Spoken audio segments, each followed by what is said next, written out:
The Dutch defense is a very popular opening in response to d4 by playing f5.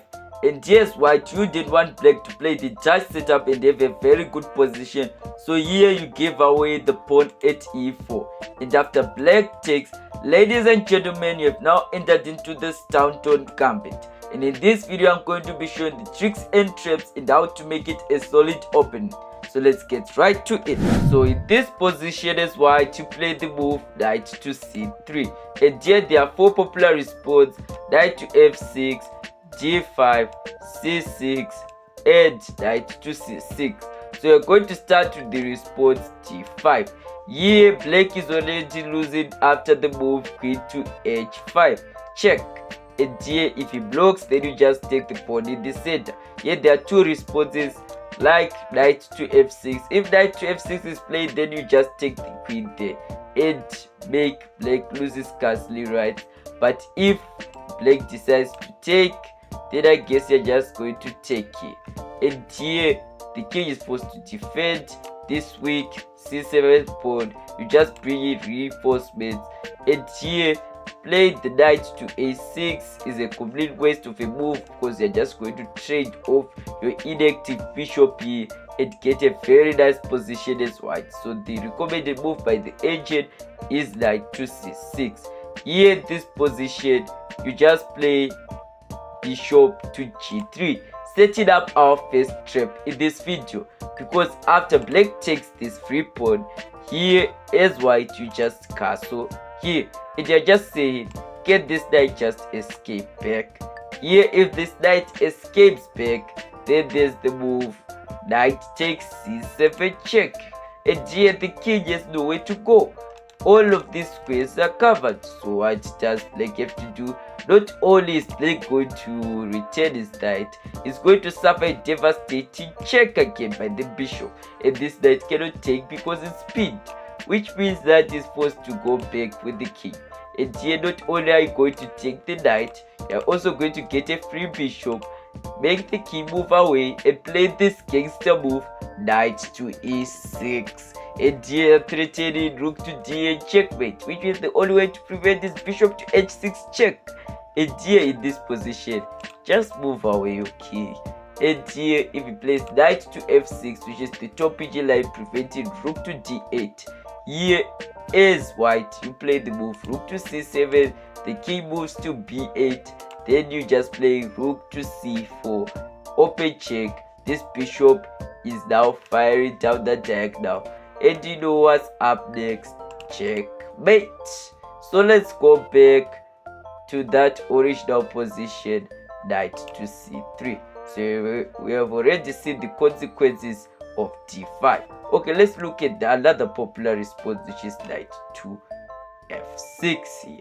So if knight to f6 is played, there is the g5, bishop to g5 here, and here in this position there is pawn to e6 and also pawn to g6. So okay, let's look at the move pawn to g6 here. The original plan is fianchetto and castles.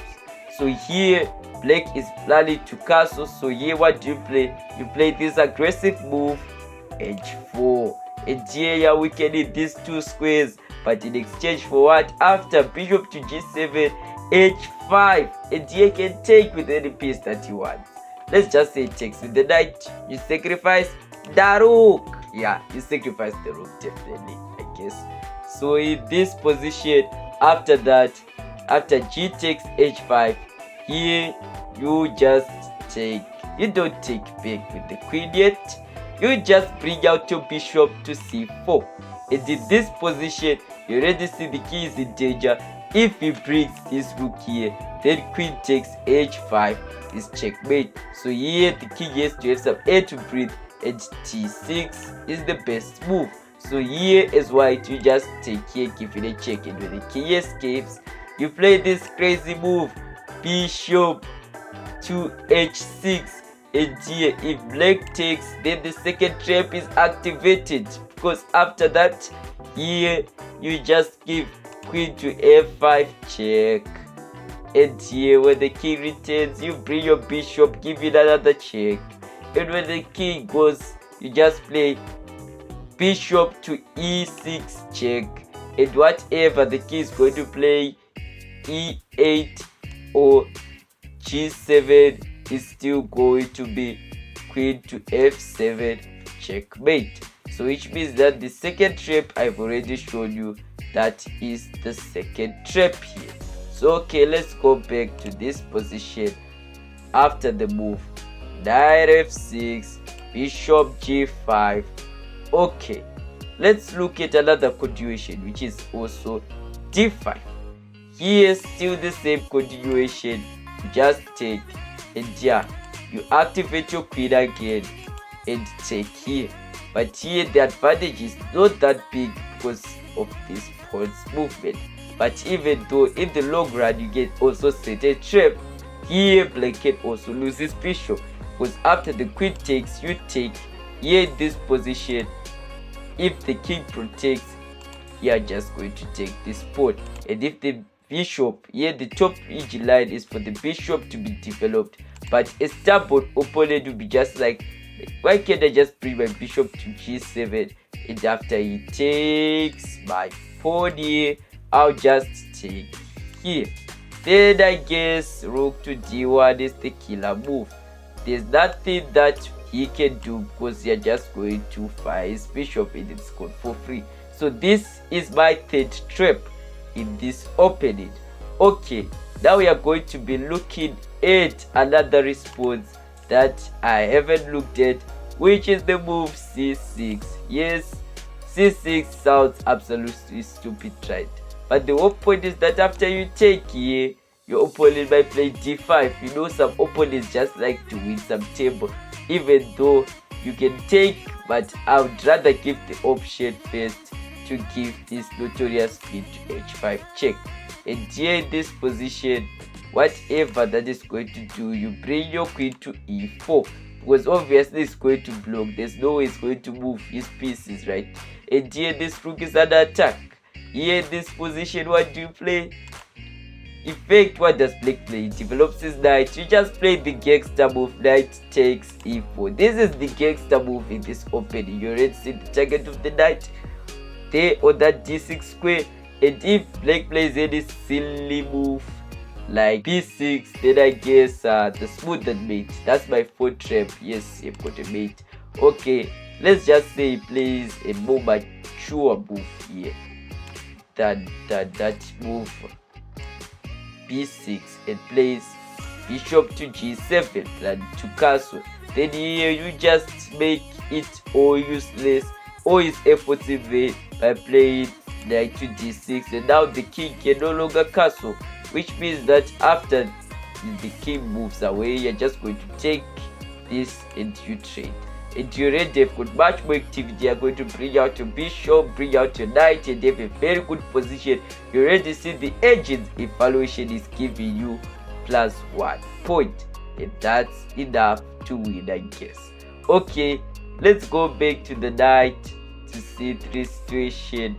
After knight f6, bishop g5. Here there's another response, which is knight to c6.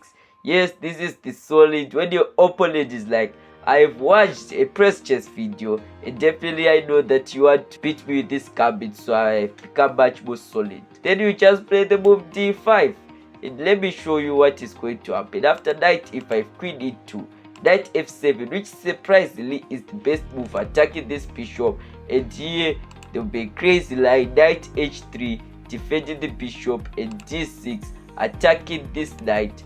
This bishop is attacking this knight, planning to scam you. You know it's going to take, then you take. So here, to avoid coincidence, here white takes that knight, you trade off. Then here is white to play knight takes e4. And here if the bishop takes, then it's actually better for white in this position, because you take back and this file is open. Remember, the objective is to castle queenside, so which means that he won't take. Bishop e7 is the top edge line, and after knight to f4, here is white. You've got much more advanced pieces like knights even though you bought the bad bishops, you're going to develop your bishop later, and you've got a pawn stop and a very good position and comfortable to play. So this is the solid line of this opening. So guys, like and subscribe if you found this video helpful, and if you are interested in Gambit, click on the video showing up on your screen right now. It's interesting, trust me.